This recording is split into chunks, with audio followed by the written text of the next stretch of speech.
Week 3 of the NFL has just wrapped up, and if we thought that Week 1 and 2 were bad, Week 3 came with its own huge wave of injuries. And there are some pretty big name players in that, and some pretty impactful players that will really hurt a lot of fantasy owners watching this video. So today I'm going to be talking about the biggest injuries in Week 3 of the NFL season.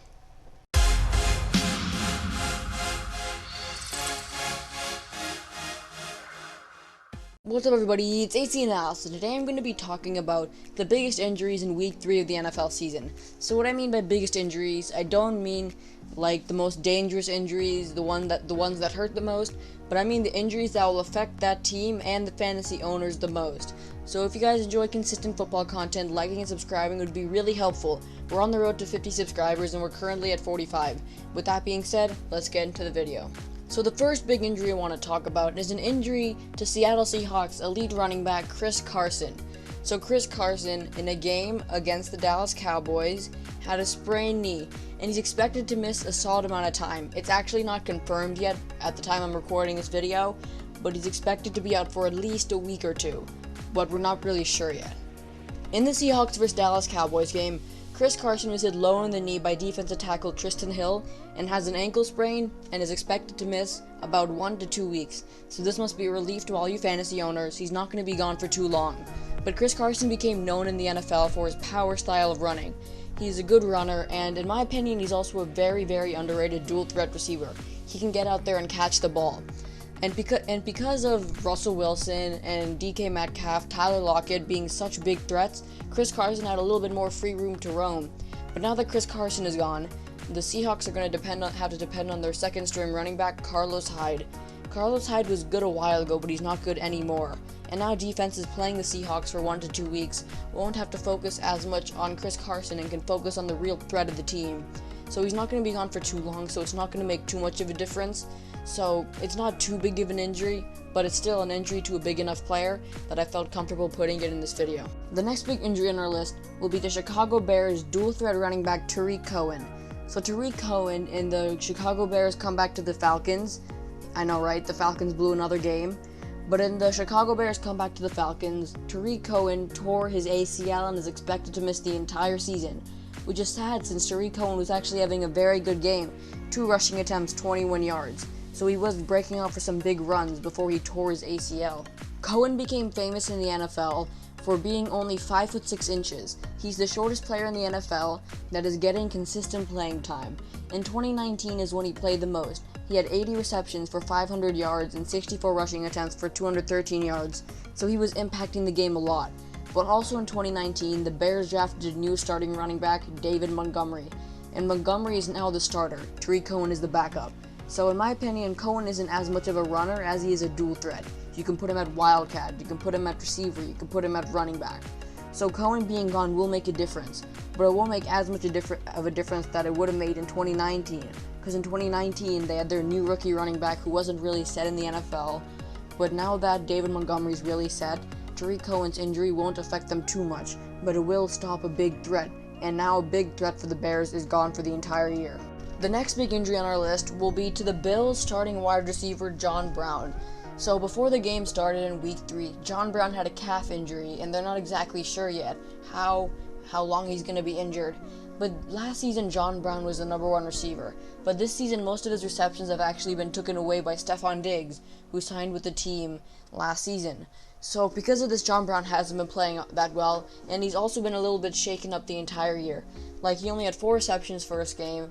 Second game, he had 6 receptions. But when he gets receptions, he gets tons of yards. Like, for example, in Week 2, he had 4 receptions and 82 yards. So he averaged 20 yards a reception. So he's still making differences in the game. And him being out will really put more strain on Stefon Diggs, because now they don't have to focus on John Brown as much. They just have to focus on Stefon Diggs. Will this make too much of a difference in their game? Not really, because even without John Brown, the Bills proved that they can win. Like, the Bills beat a good, strong team in the Rams, 35-32, so they can win without John Brown. But it's just going to put a bit more strain on Stefon Diggs, because now the team can focus more on Diggs than John Brown. The next big injury on our list will be to Tampa Bay Buccaneers star wide receiver Chris Godwin. So, Chris Godwin has actually been banged up pretty much this entire season. He missed all of week 2 because of a concussion, and he came back for week 3 and had a solid game, 6 receptions, 64 yards, and a touchdown. He made a difference in the game in the Buccaneers' blowout win to the Broncos. But towards the end of the game, he had a calf injury and is now expected to miss a while. They don't know how long he's going to be out, but he's expected to miss quite a bit. So this is a big blow to the Buccaneers, who really depend on their really beast of a wide receiver core in Chris Godwin and Mike Evans. Chris Godwin for a few years was an okay wide receiver in the NFL, until in 2018 he showed some signs of being a very good player. And then in the 2019-2020 NFL season, he completely blew out for 1,300 receiving yards. So him and Mike Evans make a really deadly duo. So the Buccaneers have shown that they can win without Chris Godwin, right? But he's still going to make a difference with him not being there, because it's a real big threat having to focus on Mike Evans and Chris Godwin. But with Chris Godwin out, now they can focus on a number 1 wide receiver to cover in Mike Evans. So this will put a bit more strain on the offense. But I feel like they can still win, because they started off with a strong start to the season, 2-1. So the next injury on our list will more be an injury that won't affect the team as much, but it will affect fantasy owners a lot. And that is the injury to Steelers' second-string wide receiver Diontae Johnson. So last week, Diontae Johnson had the game of his life. He had 92 yards and a touchdown on 8 receptions, putting up lots of fantasy points. So a lot of people scooped him up, hoping that they would be able to get a great deal out of him. In fact, in my fantasy league, I also picked up Diontae Johnson.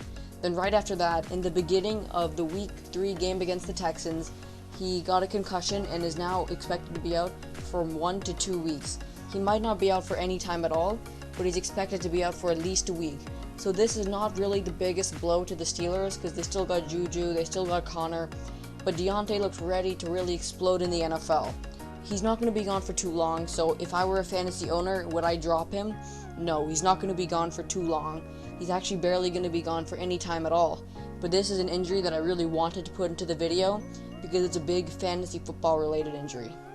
The second to last injury on our list will be to star safety for the Seattle Seahawks, Jamal Adams. So Jamal Adams made a name for himself on the New York Jets, but then eventually he was pissed out of the New York Jets and signed with the Seattle Seahawks, and he hasn't slowed down one bit. He is mainly known in the NFL not as much of a player that gets picks, but he's a very good pass rusher and he's very good at tackling people. He is easily one of the best safeties in the league, so him being out with a groin injury will definitely hurt them. It's not confirmed how long is he going to be gone, but this will hurt the Seahawks because he is that guy that's able to run in and tackle those quarterbacks. He's the guy who's able to run in and defend against the Darren Wallers of the NFL. So, also, the Seattle Seahawks secondary is a little bit beat up. Jamal Adams is not expected to come back in. And then one of their linebackers, Jordan Brooks, is not expected to come back in. Quinton Dunbar is out. So they're missing a lot of their secondary. And Jamal Adams is the enforcer on the team.